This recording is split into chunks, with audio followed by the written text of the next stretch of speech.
นังคัจฉามิตาติยัมปิธัมมังสรณังคัจฉามิตาติยัมปิสังฆังสรณังคัจฉามิอุกาสวันทามิพันเตเจติยังสัพพังสัพพทาทาเนสุปริติตังสาลิริกตาตุมหาโพธิงอุตตรุปังสักการังสัทธาวจสามนัสสะเจววันทามิตถาคเตสัญญาเนอาสาเนทาเนขมาเนจาปิสัพพะทาอุกาสวันทามิพันเตสัพพังอัปปะลาทังขมาทาเนพันเตกตังปุญญังสาวินาอนุโมทิตาพังสาวินากตังปุญญังไมหังคาถาพังสาธุสาธุสาธุอนุโมทามิมุงเดสาปะ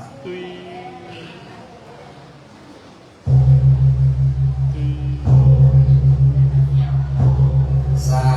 ธุเอาต่อไปขณะต้องหาสินหาต้องกันเด้อสาธุอุกาสามะยังพันเตวิสุงลักขณัฏฐายะติสรณเนนะสหปัญจสิลานิยจามะ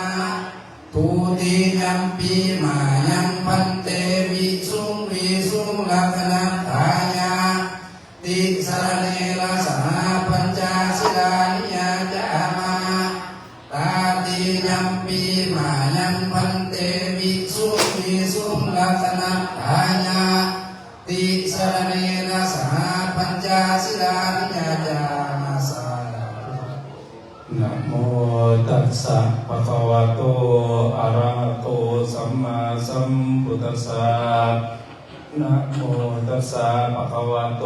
อะระหะโตสัมมาสัมพุทธัสสะนะโมตัสสะภะคะวะโตอะระหะโตสัมมาสัมพุทธัสสะสาธุนะโมตัสสะภะคะวะโตอะระหะโตสัมมาสัมพุทธัสสะนะโมตัสสะภะคะวะโตอะระหะโตสัมมาสัมพุทธัสสะนะโมตัสสะภะคะวะโตอะระหะโตสัมพุทธัสสะพุทธังสารนังคัจฉามิพุทธังสารนังคัจฉามิธัมมังสารนังคัจฉามิธัมมังสารนังคัจฉามิสังฆังสารนังคัจฉามิสังฆังสารนังคัจฉามิทุติยัมปิพุทธังสารนังคัจฉามิทุติยัมปิพุทธังสารนังคัจฉามิทุติยัมปิธัมมังสารนังคัจฉามิทุติยัมปิธัมมังสารนังคัจฉามิทุติยัมปิสังฆังสารนังคัจฉามิทุติยัมปิสังฆังสารนังคัจฉามิตาติยัมปิพุทธังสารนังคัจฉามิตาติยัมปิพุทธังสารนังคัจฉามิตาติยัมปิธัมมังสารนังคัจฉามิตาติยัมปิธัมมังสารนังคัจฉามิตาติยัมปิสังฆังสารนังคัจฉามิตาติยัมปิสังฆังสารนังคัจฉามิติสรณังคัมมะนังปาลิปุณังสาธุอามาพันเต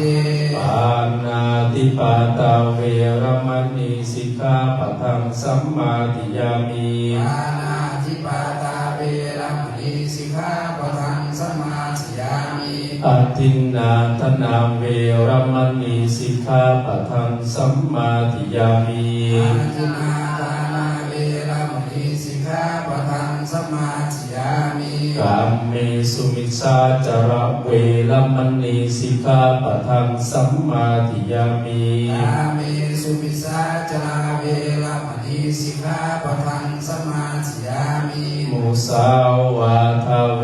รมณีสิกขาปะทังสัมมาทิยามิมุสาวาทาเวรมณีสิกขาปะทังสมาธิยามิสุลาเมรยมัชฌัปปมาทัฏฐานาเว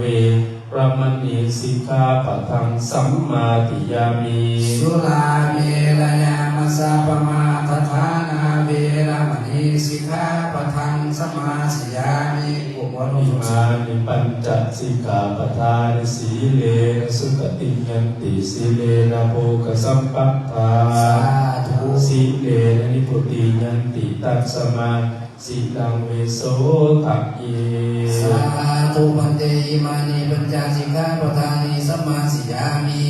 ตุติยัมปิตติยัมปิอิมานิปัญจสิกขาปทานิสัมมาสิยามิสาธุต่อไปจากกันเด้อสิพาถวายด้านของให้ได้3 บาท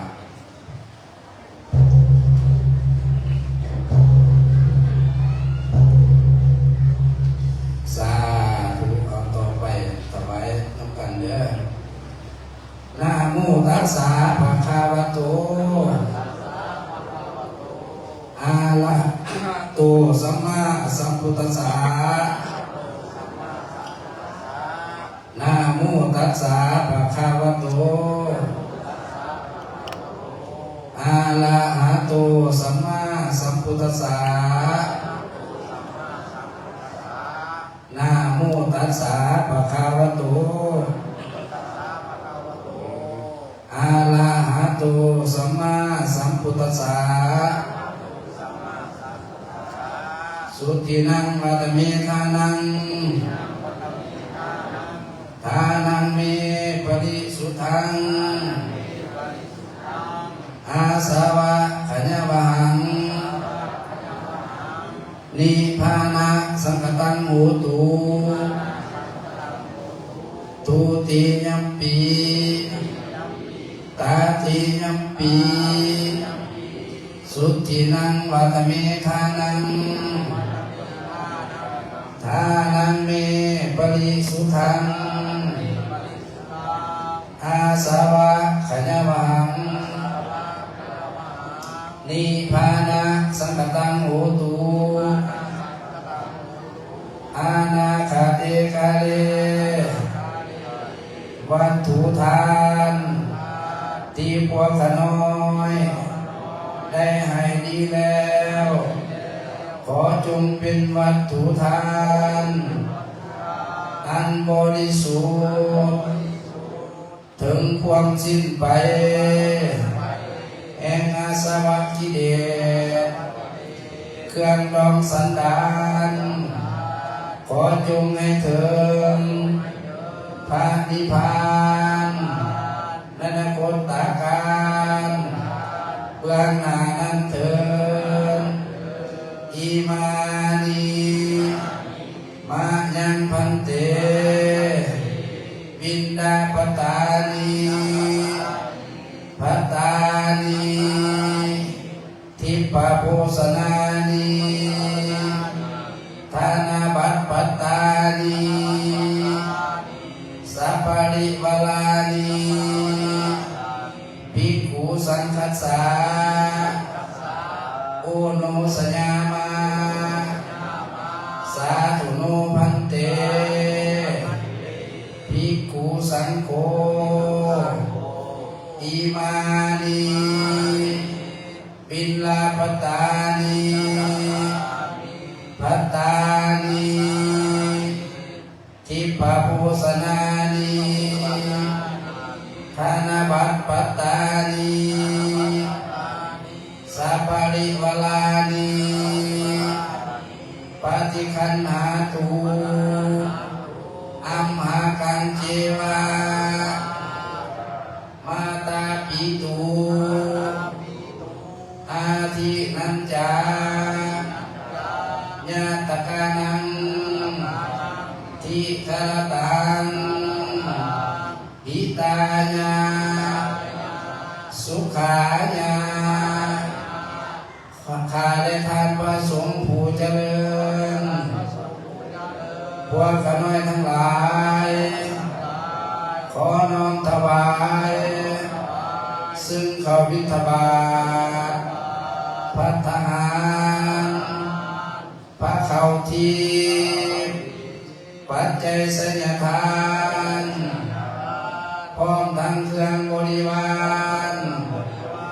ทั้งหลายเหล่านี้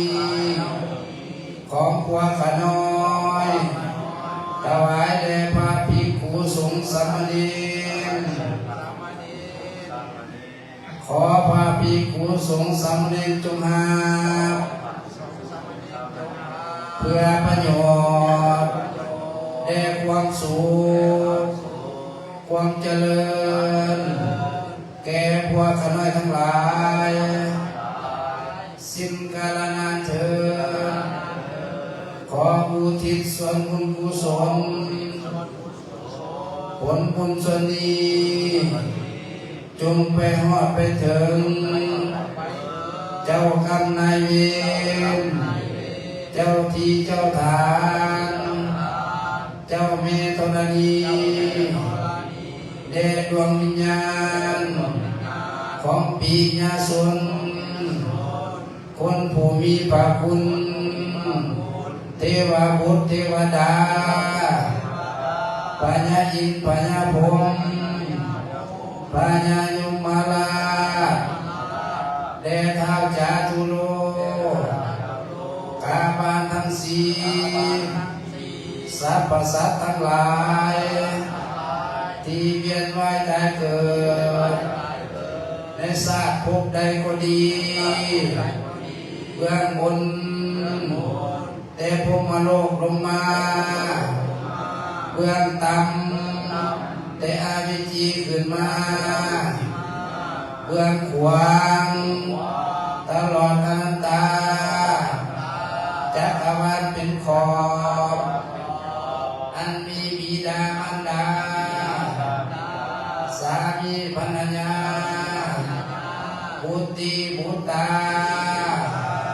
คู่อุปสาอาจารย์เป็นตนได้ญาติพี่น้องที่ดวงรับไปแล้วขอให้มาหาเอายังส่วนบุญกุศลอยู่ที่วัดไม่โศกคำนี้ถ้ามาบ่ได้หรือยังโมหูขอได้เทพดาเจ้าทั้งหลายอยู่ในหมื่นโลกาธาอยู่ในแสนโกฏจักรวาลจงไปบอกข่าวเป่าเตือนให้ดวงวิญญาณของญาติพี่น้องให้มาหาเอาผลบุญด้วยตนเองนั้นเถิดถ้าหากยังตกทุกข์ขอให้พ้นจากทุกข์ถ้าถึงสุขแล้วขอให้สุขยิ่งขึ้นไปวัฏการเบื้องหน้านั้นเถิดสาธุสา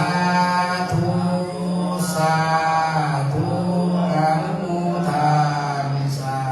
ธุดันของเด้อคุยกันก่อน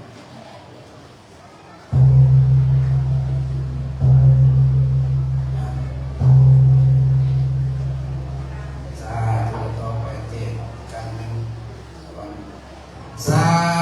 ธุอาทิกันนายานังมักสิกันนายานังปาริโยสานากันนายานังสัทธังสัพพัญญังสนังเกวาราปาริปุนังปาริสุทธังปุมาจาริยังปะกาเสตานุอุกาสาอารัตนังโตมาสา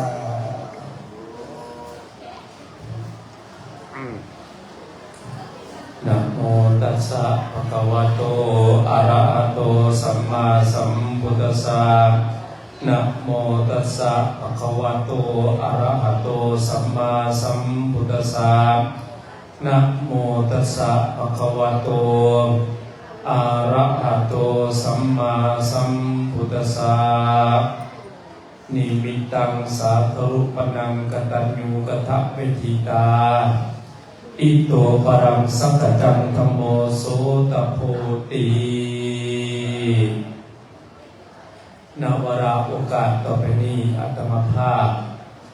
ในนามคณะสงฆ์จะได้แสดงพระสัทธธรรมเทศนาในมื้อนี้เนื่องในบุญเข้าประดับประดิษฐ์ที่ชาวลาวชาวพุทธของเฮาได้มาเฮ็ดบุญใส่บาตรทุกวันทั่วประเทศลาวทั้งภายในและต่างประเทศโดยเฉพาะบุญเข้าประดับประดิษฐ์นั้นเป็นบุญในฮีต12คือว่าบุญเดือนเก้าเขาเรียกว่าบุญเข้าประดับประดิษฐ์แต่หลายคนยังบ่เข้าใจว่าบุญเข้าประดับประดิษฐ์นี่หมายความว่าจังใดมีมูลเหตุเป็นมาจังใดอาตมาจะได้แสดงพอเป็นเรื่องย่อๆให้แก่ตัวญาติโยมได้ฟังโดยเฉพาะคำว่าบุญเข้าประดับประดิษฐ์นี้เป็นภาษาบาลีประดับประดิษฐ์หมายถึงว่าเฮาเอาเข้านำสัมปาที่เฮาหันได้ปลูกฝังมาตั้งแต่เดือน6เดือน5ผ่านมานั้นจนมาถึงเดือน9เครื่องปลูกของฝังของเฮาก็ขึ้นหรือออกดอกออกผลบ่ว่าเป็นผลไม้ก็ดีเมื่อถึงเดือน9มาแล้วเฮาหันผู้ห้านได้จับเอามักไม้เหล่านั้นมาวางไว้ตามให้ตามหน้าให้แก่ผีตาแหกก็ดีให้แก่อันอื่นก็ดีเพื่อเป็นสะท้อนถึงบูชาคุณให้แก่คุณบิดามารดาบัดนี้บุญเข้าประดับประดิษฐ์มีประวัติความเป็นมาจังใดเนื่องด้วยสมัยพุทธกาลเมื่อพุทธเจ้าตรัสรู้แล้วกลับไปเมืองราชคฤห์มีหมู่คนหนึ่งมีเพื่อนคนหนึ่งชื่อว่าพระเจ้าพิมพิสารเป็นจังซั่นพระเจ้าพิมพิสารนี่ได้ถวายวัดเวรุวันวัดแห่งธรรมอิฐในทางพุทธศาสนานั้นเมื่อเป็นจังซั่นแล้วพระเจ้าพิมพิสารได้ย่อถวายแล้วกลับเมื่อพระศาสนาสว่างตัวเองนั้นก็เลยมีคืนหนึ่งปรากฏเสียงคนข้างผูกห่างจ้อยอยู่น้ำต่ำอยู่ต่ำกับแห้งวังหรืออยู่ตามผาผนังบอนตัวเองประทับอยู่ก็เลยมีความสงสัยเสียงห่อนโค่นข้างเห็นผูกห่างจ้อยผอมบางข้างก็เห็นตาโปบางข้างก็เห็นลิ้นยาวเมื่อเป็นจังซั่นแล้วก็เลยไปเฝ้าพุทธเจ้าอยู่วัดเวรุวันไปถามว่าดูก่อนนมัสการดูก่อนองค์สมเด็จพระสัมมาสัมพุทธเจ้าขน้อยนี้มือคืนบางคืนได้ยินเสียงปรากฏอยู่ตามกับแพงวังได้ยินเสียงปรากฏตามผาผนังตามบ้านมันเป็นเสียงหยังบางเทื่อก็เห็นรูปร่างจ้อยๆเป็นรูปร่างเงาบางเทื่อก็เห็นรูปร่างตาโปบางครั้งก็เห็นรูปร่างลิ้นยาวพระพุทธเจ้าก็ตอบว่าอันนั้นคือเป็นตะส้นของพระมหาบพิตรหรือว่าง่ายคือเป็นญาติพี่น้องที่ล่วงลับไปแล้วได้เฮ็ดบาปเฮ็ดกรรมอันนี้เมื่อเป็นจังซั่นแล้วพระเจ้าพิมพิสารก็เลยถามว่าเขาเฮ็ดวิธีใดจะบ่ได้ยินเสียงห้องเสียงคนข้างบ่เห็นรูปร่างจ้อยแล้วนะพระพุทธเจ้าว่าดูก่อนมหาบพิตรเมื่อท่านเฮ็ดบุญแล้วท่านควรอุทิศญาตินำไว้ท่านให้แก่สรรพสัตว์ทั้งหลายให้แก่ญาติกาญาติโกวงศาของท่านเหล่านั้นเมื่อเป็นจังซั่นแล้วพระเจ้าพิมพิสารก็เลยยกใส่เก้าเท่าใส่หัวให้พระพุทธเจ้าให้พรญาตินำอุทิศให้ท่านเมื่อปรสว่างเมื่อคืนที่2ก็เห็นอีกเสียงมันแตกต่างกันได้ยินเสียงสองสาธุการได้เห็นรูปร่างงามบางคนก็แต่งตัวงามก็เลยสงสัยอีกก็เลยไปถามพระพุทธเจ้าว่าเมื่อคืนนี่ขน้อยก็เห็นคือกันแต่ว่าเสียงต่างจากคืนก่อนๆจากมื้อก่อนๆจากเดือนก่อนๆได้ยินเสียงสาธุการเห็นรูปร่างแต่งตัวงามอ่อยสอดพระพุทธเจ้าก็ว่าดูก่อนมหาบพิตรนั่นคือญาติกาวงศาของพวกท่านที่ได้รับส่วนบุญกุศลให้จาก พระเจ้าพิมพิสารหรือว่าจักท่านที่อุทิศนำให้ท่านบัดนั้นมาถึงปัจจุบันนี้เฮาจึงเสื่อคติว่าบูห้านโยบุคโลบุคคลผู้ใดมีญาติกาของสาพ่อตู่แม่ตู่ก็ดีก่อนเฮาจะใหญ่มาใหญ่รุ่นปัจจุบันนี้เฮาจะมีข้าวนำสัปปามีพ่อมีแม่เลี้ยงมีพ่อตู่แม่ตู่คอยส่งเสริมคอยประคับประคองให้ชีวิตเฮาเองนั้นใหญ่ขึ้นมาแต่น่าเสียดายแต่ลูกบางคนนั้นหันหน้าไปสู่ทางอื่นบ่หันหน้ามีศีลมีธรรมบางครั้งก็บ่ปรากฏเนาะในรูปร่างลักษณะแต่อาจจะปรากฏในวิถีชีวิตเฮ็ดให้ชีวิตขาดเคินเฮ็ดให้ตกทุกข์ได้ยากอาจจะบ่สมบูรณ์แบบในชีวิตเหล่านั้นของตัวโยมแต่บางคนนั้นอยู่ดีมีแห้งอายุมันพันยืนก็ถือว่าเฮานั้นได้เฮ็ดบุญเรื่อยๆดังนั้นเมื่อเป็นจังซั่นแล้วของตัวโยมท่านทั้งหลายเฮานั้นมีพ่อมีแม่มีพ่อตู่แม่ตู่ถึงว่าเพิ่นจะล้มหายใจจากไปแต่เฮานั้นได้มาแสดงออกซึ่งความกตัญญูเหล่านี้ยกใส่เก่าเท่าเสียวโอ้ยลูกแหละเห็นลูกลงวัดลงว่าเนี่ยพ่อตู่ก็ดีใจเด้อาจารย์เคยไปพบพ่อตู่หลายๆคนว่าในโลกนี่บ่ต้องการหยังดอกเราต้องการแต่ให้ลูกเฮ็ดบุญหรือว่าต้องการให้หลานนี่ทำบุญได้แล้วเวลาเฮาจากไปเพิ่นยังมีชีวิตอยู่เด้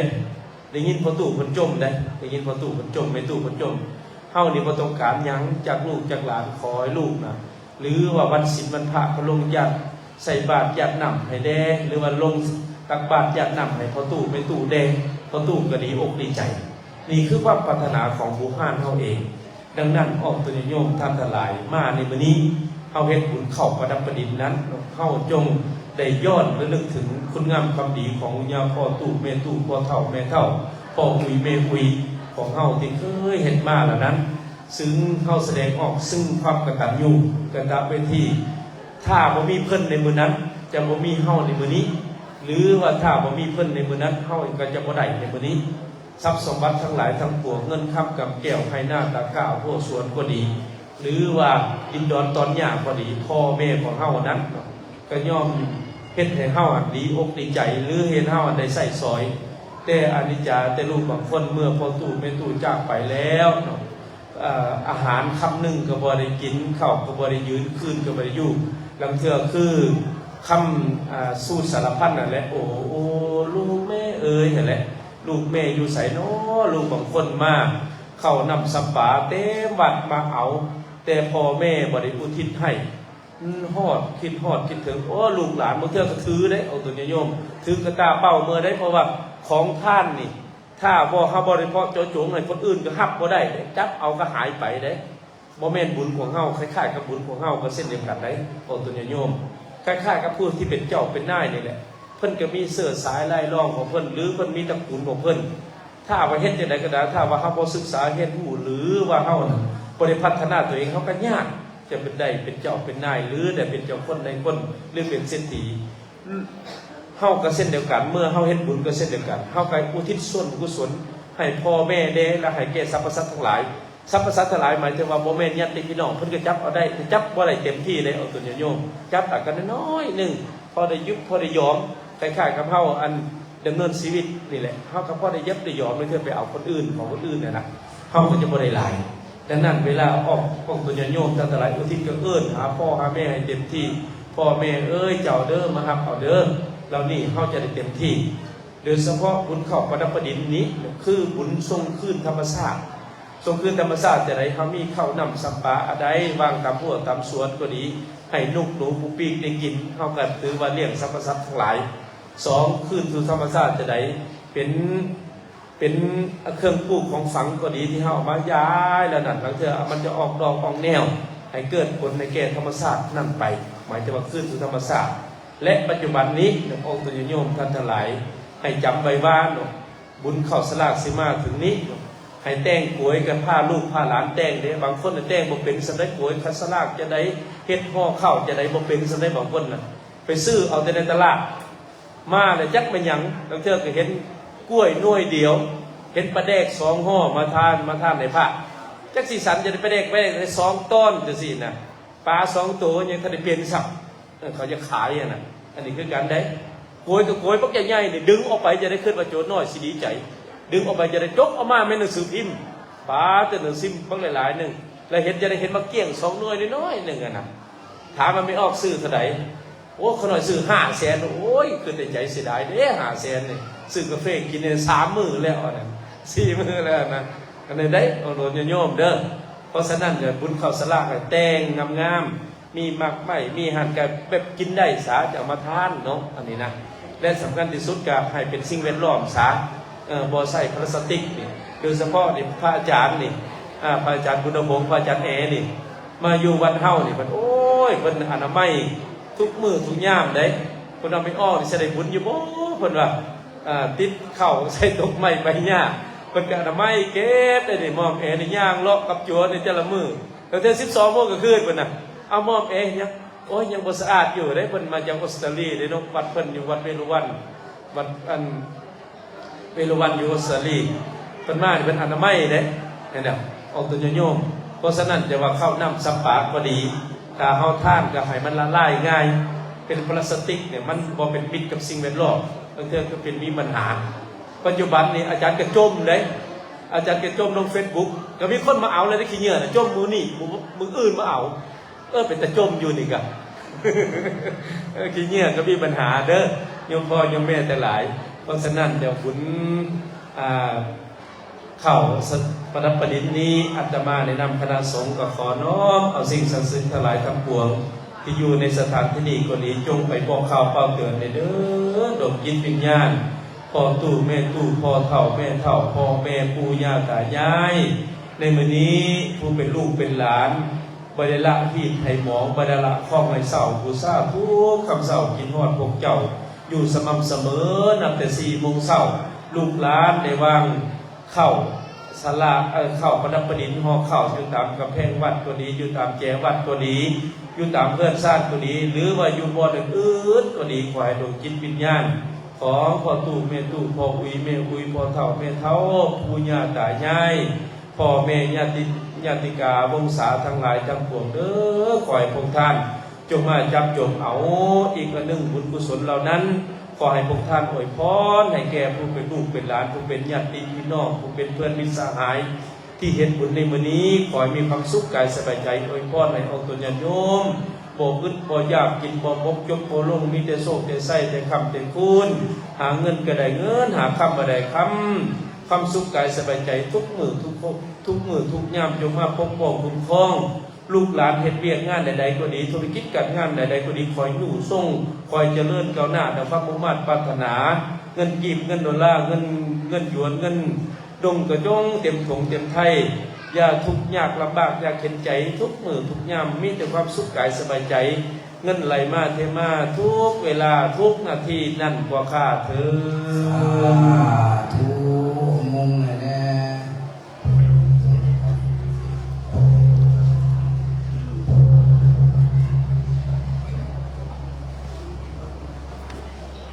ประเทศประเทศ925,000โอ้ได้900,000ต่อไปคารวะพร้อมกันเด้อบัดนี้เด้อกายเยนะวาจายะวาเจตัสสะวะพุทเทคุมกัมมังภะคะตังมายายังพุทโธปฏิคันนาตุอาจายันตังกาลันตะเลสัมวะริตุงวะพุทเทกายเยนะวาจายะวาเจตัสสะวะธัมเมคุมกัมมังภะคะตังมายายังธัมโมปฏิคันนาตุอาจายันตังกาลันตะเลสัมวะริตุงวะธัมเมกายเยนะวาจายะวาเจตัสสะวะสังเฆคุมกัมมังภะคะตังมายายังสังโฆปฏิคันนาตุอาจายันตังกาลันตะเลสัมวะริตุงวะสังเฆสาธุพุทธัจจะธัมมัจจะสังฆัจจะปะหุงสาสาสยามังกาลังตุติยัมปิตาติยัมปิพุทธัจจะธัมมัจจะสังฆัจจะปะหุงสาสาสยามังกาลังสังฆ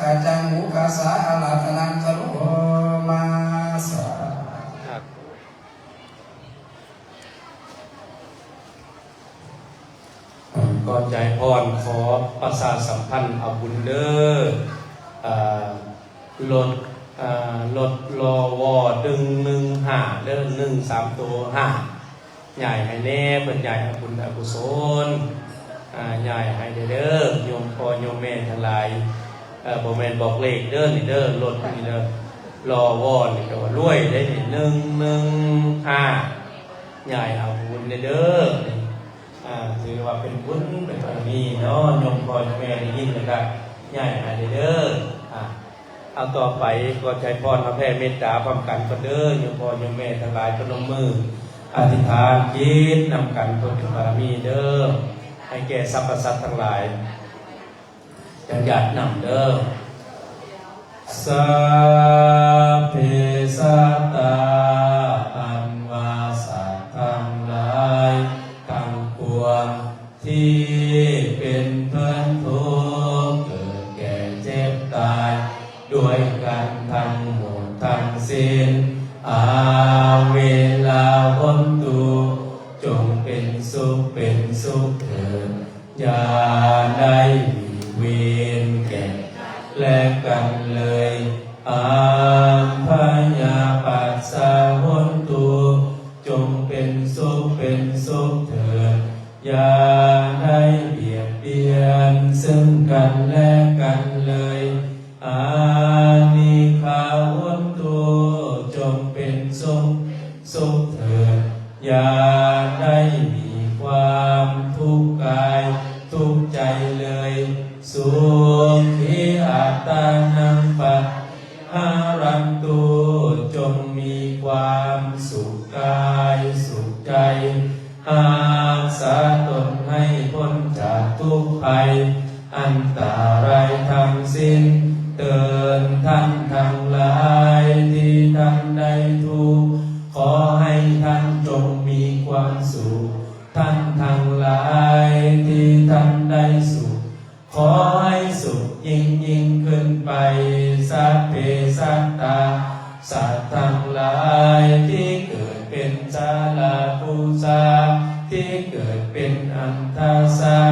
ที่เกิดเป็นสังเสกาสาที่เกิดเป็นโอปปาติกาขอทานจงมาหักเอากุศลผลบุญให้ทั่วทุกตัวสัตว์ด้วยเถิดอิทัมเมยตินังวันตุสุขิตาวันตุญาตาโยขอบุญนี้จงถึงญาติพี่น้องหลายของข้าพระเจ้าขอให้ญาติพี่น้องทั้งหลายข้าพระเจ้าจงเป็นสุขเถิดอยากนำเลยเด้ออัตถาสิเมอากาสิเมยติมิตาจักกาจะเมเปตานังทากินังกัจจมุเบอนุสารังนาหินุญญังนาโสโกวายาวัญญาปาลิเทวนาทังเปตานังมาทายาเอวังติสันติยาจายุอายันตากินากินังสังคัมปิสุปาดิติตาคิคารตังวิทัยตานาโสอุปกัมปันติโสยันติธัมโมจาอายัมโตเปทานังบูชาจักขันตาอุลลาราภารัญจาติกูนัมมังยังตุมเมหิปุญญังปัสสุตังอันนาปะกันติลงไปใส่บาตรเด้อโยมนั่นให้ทั้งครอบครัวกันนำคนใส่ก้อนทั้งประตูเรียโบมเอาใส่ก้อนเด้อประตูของเฮาเอาเป็นโยมกัญญาให้เด้ออาจารย์สิสูตรบาตรลงไปใส่บาตรเด้ออิติปิโสภะคะวะอะระหังสัมมาพุทโธวิชาจารณะสัมปันโนสุขโตโลกวิทูอนุตตโลปุริสาธัมมสารติสัทธาเทวมนุนังพุทโธภะคะวะติสวากขาโตภะคะวะตาโมสันติติโกอากาลิโกอิปัสสิโกโอปันนายหิโกปัญจตังเว โพวินโยหิติสุปฏิปันโนภะคะวะโตสาวกสังโฆอุสุปฏิปันภะคะวะโตสาวกสังโฆญาญาปฏิปันโนโตสาวกสังโฆสามีจิปฏิปันโนภะคะวะโตวัคสังโฆยติทังจัตตาริปุริสายุกานิบุคลาเอสาภะคะวะโตสาวกสังโฆอะโยภาวุนายโยทากินายโยอันสลิกะลนิโยอนุปุญญาเขตังโลกัสสาติปะหุงสหัสสามปิดิมมิตสาบุตันตังกะเลเมกะละอุกิตโครัสเสละมาลังทานาธัมมาวิธินาจิตวามุนินโทตันเตตัสสะภะวันสยมังคลานิมาลาติเลกัมมัมปิโยจิตตัสสะปะลันติโกลัมปันนาอะกะมังกัมมันทันตยักขังขันติสุตันตังวิธินาจิตวามุนินตันเตตัสสะภะวันตุเตสยมังคลานิมาลาติเลกัมมัมปิโยจิตตัสสะปะลันโกลัมปันนาลาวะกะมังกัมมันทันตยักขังขันติตังวิธินาจิตวามุนินโทตันเตตัสสะภะวันตุเตมังคลานีนาลาคิลิงกัจจวัดังอติอันตภูตังธรรมกิจังกรรมสนิวสุธาลุนันตังเมตตังภูเสกาวิธินามุนินโทตันเตตัสสะภะวันตุเตสยมังคลานิโอกิตังกัมมติอันตาสุตังตังภาวันติโยชนะปะทังยุริมาขวันตังอิติปิสังกัตตมโนวามุนินโทเตตัสสะภะวันตุเตสยมังคลานิปานาคาธามุตโตลังเอวกัมปิวิยังจินจายตุตวัจนะสนกัยสันเตนะโสมาวิธินาสิทวามุนินโทตันเตตัสสะภะวันตุเตมังคลานิจังวิไหยมติสาสกวาทะเกตุวาทาปิโลปิตมนังปฏิปัจจลิโตจิตตวามุนินโทตันเตตัสสะภะวันตุเตสยมังคลานิอันทาพุสังฆังวิปุถังไมทิงบุตเตนะเทนะพุสังเกนะธัมมาปัญญาโตปะเทสาวิตินาจิตตวามุนินโทตันเตตัสสะภะวันตุเตสยมังคลานิทิฏฐิพุสังเกนะสุทามหันตังปมมังวิสุทธิสุติปิปิธานังญาณังกเทนาวิธินาจิตตวามุนินโทตันเตตัสสะสยมังคลานิเอตาปิพุทธังสยมังคลาอัตตากาทายโยวัจจโนตินาติเนสละเตมตันติตวากาวิวิธานิจุปันตวาวิมุขขังสุขังอติกมัยโลสัพพัญโยธานาปาลามิสัมปันโนนาอุปปาลามิสัมปันโนนาปรมัตถปาลามิสัมปันโนเมตตาไมตรีปาปาลามิสัมปันโนอิติปิโสภะคะวาสีลาลามิสัมปันโนสีลาอุปปาลามิสัมปันโนสีลาภะปาลามิสัมปันโนเมตตาไมตรีกรุณาโมทิตาอุเบกขาปาลามิโนอิติปิโสภะคะวานิคัมมะปาลามิสัมปันโนเนคัมมะอุปปาลามิสัมปันโนภะปาลามิสัมปันโนเมตตาไมตรีกรุณาโมทิตาอุเบกขาปาลามิปันโนอิติปิโสภะคะวาปัน บาลามีสัมปันโนปัญญาอุปปา